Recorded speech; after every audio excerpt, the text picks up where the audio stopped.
Hello, everybody, and welcome back to OMB Reviews. I am the critic who is a cynic. Hope we're doing well, and today we're doing a box office preview for this upcoming weekend, which sees a plethora of new films coming out, but a big surprise, at least for me, is the fact that you have a new film in The Wild Robot, which is expected to take the top spot and to overperform by quite a decent amount. Apparently, this is a very, very, very good film from, I believe, DreamWorks in this case. Yeah, Universal DreamWorks Animation, and it's a film that I am actually very excited to see, so definitely have to find a way to schedule this into the films that I'm going to see. Unfortunately, I was not able to see Megalopolis last night because, as many of you all know, especially if you are in the Florida area or in the south of the United States, you know that right now we are dealing with a hurricane, and there was a situation where the front that was coming through is meeting it, and so there's just all this rain, all of the wind is about to come in a little bit later today. So everyone, please do stay safe if you are in the pathway of the storm. Obviously, the winds are going to be a lot less now versus what it was when it first made landfall in Florida, and obviously thoughts and prayers going out to those who were indeed impacted. Let's go ahead and dive into the actual numbers themselves. As you can see with The Wild Robot, right now the traditional industry estimates for the film are around $20 million, right, to be 20 or over $million in the domestic marketplace, whereas Box Office Theory at least is projecting it to be between $31 and $40 million. Now, my guess is that's probably because of social media presence, but more so because the word of mouth on this film is so far doing very, very well. I mean, Jeremy Jahns gave this film an awesome-tacular, which is not a score he seems to give to a lot of movies these days, and so I know that alone has me hyped for the film, and because of the massive outreach that I know people like him have, I think that's definitely going to have an impact down the line of just regular everyday moviegoers to a certain extent. Obviously, he does not determine whether a film is a box office hit or not, but the fact is that there are a lot of people that are a lot more wary with how they spend their money, a lot more careful with how they spend their money, and with this movie especially being geared towards kids and families, yeah, this is going to be that kind of movie where if there is a positive word-of-mouth campaign on this movie, and if that is able to spread to certain degrees, again, that's a lot of money to be coming in for this movie, and also for theaters as well, right? When you have families go, that's a lot, right? That's over $100 per family, depending on the size of the family, if they are getting all tickets and also if they are getting concessions as well. So looks like this is going to be a big win for the weekend for both this movie and also for the theaters as well. Of course, we'll continue to track this. As you all know, when it comes to kids movies, when it comes to animated films, these films can sometimes have massive opening weekends, can sometimes have okay opening weekends, decent opening weekends, but usually it's that down the line numbers, right? How it does in the week to week performance that really is able to show you the strength or weakness of any given film. Typically, these films do a little bit better. In the case of DreamWorks, right, they have had some major victories before, and the fact that they are having now an original character, a character that no one has known before, it's not based off of, at least to my knowledge, a previous IP that is very well known by a lot of people, right? I have no real concept of this either, is a very obviously bold strategy because those tend not to always do the best, but hey, it also shows you DreamWorks can do it. Disney, guess what? If you actually tried and you actually focus more on your content than on political messaging, you could also do it too. As right now, they are projecting Box Office Theory is, again, that $30 to $40+ million opening weekend, and obviously more could happen with that, especially down the line. Whereas, unfortunately for Megalopolis, this movie right now, the traditional industry is expecting it to be around a $5 million opening weekend, with Box Office Theories being a more generous 5 to 10. But as you can see, even they are not looking like they are going to be expecting all that much from it. Now, Wild Robot is given some information here, so this is going to help me a little bit. It says Wild Robot is benefiting from a wealth of goodwill sourced via its popular source material novel and appealed to kids and families of varying backgrounds. Pre-sales have continually built momentum in recent weeks as they outpace the likes of Elemental and the Garfield movie. Now, that's very big, right? Elemental was one of those movies that did much better down the line. It wasn't a massive hit or massive success by any means as far as the theatrical run, but it was still able to build upon its previous release. So apparently this is indeed based off of a novel. This is not a novel that I personally have heard of, so I don't think that this is going to be one of those movies that brings out a ton of people because of that previous source material. If this was the case, right, we would have seen Harold the Purple Crayon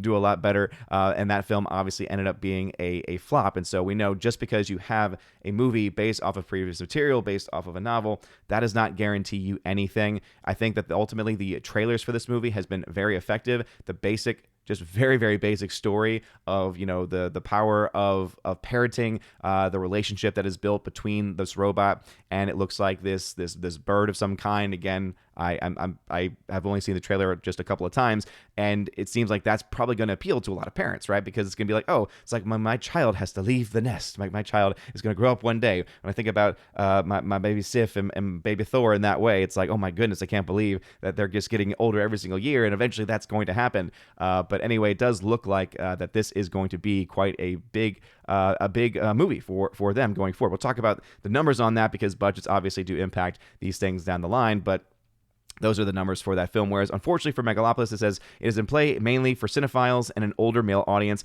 with fans of Francis Ford Coppola driving interest, particularly in IMAX. Late stage trends are ahead of The Crow's recent reboot, so we could probably expect the film to do better than The Crow, but that's not a very good standard. That's not a very high standard, and so we are not going to really be expecting anything to happen with that down the line. Going into the chart, as you can see here, again, Wild Robot expected to have an opening of around $37 million, so again, a pretty strong opening there. Beetlejuice expected to finally get knocked from the number 1 spot, dropping to number 2, 43% drop there after a few weeks of release, but still, dropping only 43% is a very strong hold. So this film is, basically, monstering its way to close to $250 million here domestically. That will probably be happening in the course of the next few days, obviously, at least by next Monday, crossing $250 million, if not more, if it does better than expected. Transformers 1, this is the number that we've been waiting to see, right? Some people said, all right, is it going to be a hit? Is it going to be a flop? Based on these numbers, at least for the domestic market, it's looking like Transformers 1 is going to be a flop, right? Dropping 60%. It's a pretty steep number for a movie of its kind. When it comes in with a very low opening weekend, especially in comparison to projections, and then it has a drop in the 60% range, that's not the best of holds in the world, and that only brings its domestic to 39.1. Now, there are some out there that speculate maybe this film could have a much better run internationally. Maybe those international numbers are able to make up for it. Just remember, international, you get much less return on your investment. So even if you do have $100 million in a country, like the United Kingdom or some other location like that, studios are only getting 40% of that. Whereas in the United States, in the domestic market at least, they're getting 55% of that cut. So we have to always keep those things in mind. And I think Transformers 1 is going to be one of those movies because of its budget being around $75 million. There have been some random reports I saw that it was higher than that, but the source on that was not a very good one. But $75 million has been consistently what has been reported. And yeah, it's still, again, not the biggest of budgets to make up for, but this is not the kind of money that you want to be making to make that up. So we'll follow this one down the line because this could make more money down the road from international. But as of right now, I would say based on the numbers and based on these projections, it's not looking good for that film. Megalopolis being projected to make $7.2 million. We'll see just how high it gets. I think there is a lot of intrigue in this, especially among, as he mentioned, cinephiles and people that are just interested to see, hey, is this going to be a giant catastrophe? Like, what's that going to look like? It is getting a limited release, so only 1,700 screens being reported. Speak No Evil dropping 40%, Never Let Go dropping 46%, Deadpool Wolverine dropping 42%, and The Substance, which has made a lot of headway recently, dropping 60%. So clearly not getting a lot of audiences kind of hype for that movie. It is an indie film, and from what I've heard, it is a pretty grotesque body horror movie. I was supposed to see it this past weekend, but wife got sick, so my movie plans have definitely been interrupted several times this week, but for much more important things like safety and also for taking care of the wife. Going to Box Office Pro, very similar story here. They're projecting The Wild Robot to make between $25 and $32 million, so that number 1 spot. Transformers between $12 and $15 million, so they expect that to take the number 2 spot.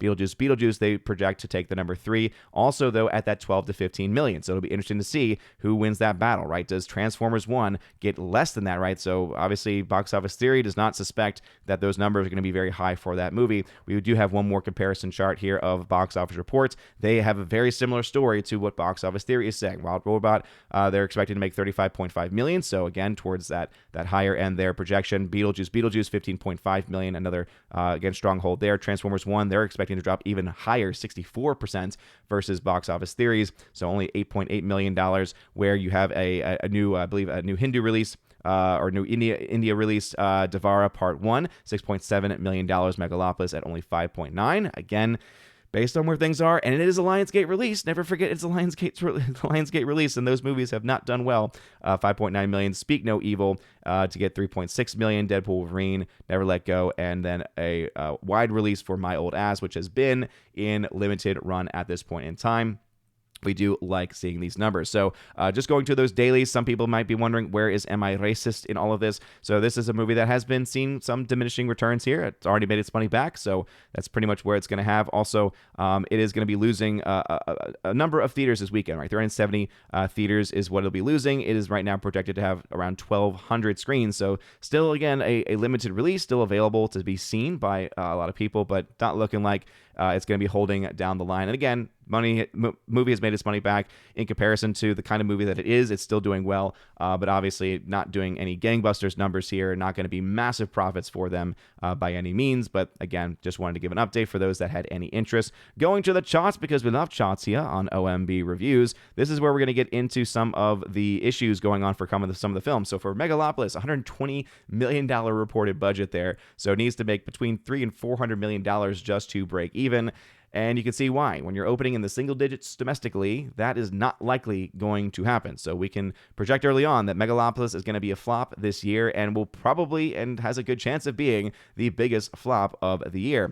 Whereas The Wild Robot, having a budget of only $78 million, needs to make between $200 and $250 million to break even because of how those break-even costs typically work. Yeah, having a strong domestic start in the $30 million range and being in a market where typically those movies will have either a strong or decent opening weekend and then make money down the line. I think Wild Robot is going to be in a pretty strong position. We'll see what those internationals are like, because that obviously could have an impact as well. So again, kudos to them for seemingly having a pretty big weekend. We also have a new film coming out this weekend that was not being talked about there, called Bagman. A new horror film, which no one apparently is seeing. So even at only $15 million worth of budget, guess what? You need to make a lot more than that if you actually want to make your money back. So it's looking like that's going to be a smaller flop there. And then again, with Transformers 1, $75 million budget, you need to make between 187 and maybe 225, 250 million to break even. It's not looking like that's going to happen. As of right now, the reporting is that the international has been around only 14 million, the domestic around 29 million, so around $43 million total. Right now it's sitting at 90 million in the red, with the kind of hold and very small hold is expected to have this coming weekend. I do not suspect that this will be able to make its money back in the long run. So we'll be projecting this film to lose probably between $25 and $50 million when everything is said and done. So definitely not a catastrophic number. I know that this is a film that a lot of people have been fond of. A lot of people have been speaking very highly of. So I think that this is a movie that could maybe make some money down the road, or at least do better down the road. I just think that the deficit's going to be a little bit too high for it to make up at any point in its theatrical release. But never say never. You could always have this make some money back maybe on the post-theatrical release with streaming rights, both domestic or international, depending on where it goes, on what streaming platform it goes onto. And so those could also have an impact there as well. So anyway, those are the numbers as they stand. So what are y'all's thoughts? Have you seen Megalopolis? There's also this new movie, Lee, which the trailer makes me cringe every single time. Kate Winslet plays a feminist journalist and during like World War II. And again, I'm not saying anything bad against the historical person that it's based off of, but the trailer just very much comes across as this is Oscar bait, and it's also just modern political elite class bait as well. So again, I don't really think it's gonna bring out the numbers, as you could say. It's not even being talked about by any of these people. In fact, let me go ahead and go to the numbers.com for theater counts here, because I didn't even see that one initially. So Lee's, so it's only at 854 theaters, so a very, very, very limited release. You also have Vindicating Trump getting SDG releasing. So this, I believe, is the new Dinesh D'Souza film. So be interesting to see how that film does there, because obviously political documentaries seem to be the nature of the world today, though I think you are in a very good position to see Am I Racist and have a good time, at least because it's at least a comedy and played as a comedy and less as a documentary, more as a mockumentary than anything else. And so I think even if you stand on different sides of politically of the people who made the film, I think there's enjoyment to be had there. Whereas for Vindicating Trump, very clear political bias there, despite what might be said in the movie. So anyway, let me know your thoughts about this. Anything else I mentioned in the comment section down below. If you like this video, smash that like button, loud that fire button over on Aussie, smash the rumble button as well. You guys are all amazing and beautiful people. Have a wonderful rest of your day. Stay safe out there if you are in the way of the storm. And as always, God bless.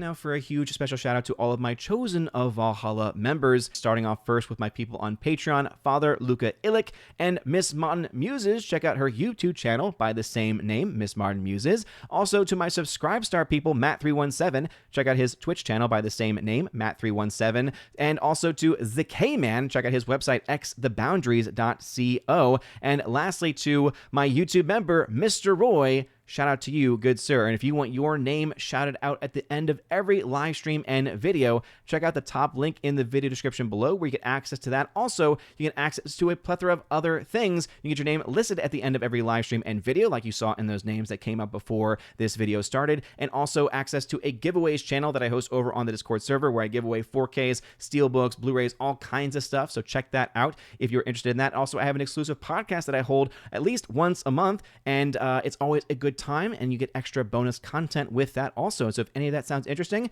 again, check out that top link in the video description below. You guys are all amazing, and beautiful people. Have a wonderful rest of your day, a blessed August, and as always, God bless.